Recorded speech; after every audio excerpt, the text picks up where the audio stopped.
একটা মজার জিনিস দেখেন, এই যে চেকটা, এই চেকটার যে অ্যাকাউন্ট হোল্ডার উনি স্বাক্ষর দিয়ে দিছে। স্বাক্ষর দিয়ে তারিখও ঠিকঠাক লিখে দিছে। লিখে দেওয়ার পরে এই যে ব্যাংকে ইনস্ট্রাকশন দিয়ে দিছে যে পে টু জিল্লু মানে জিল্লুকে ৳৮,০০০ দিয়ে দেওয়ার জন্য।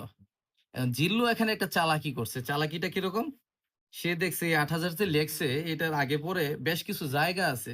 সে কি করলো আপনার আরেকটা ৮ বসায় দিল সামনে। দিয়ে এভাবে ৮৮,০০০ মানে ৮৮,০০০ বানাই ফেলল।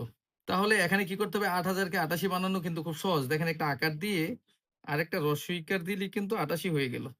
এখন ব্যাংকের কাছে যদি এটা জিল্লু নিয়ে প্রেজেন্ট করে, তাহলে কাউন্টার থেকে আইনগতভাবে ৳৮৮,০০০ দিতে কিন্তু কোনো বাধা নেই। কোনো সমস্যা নেই।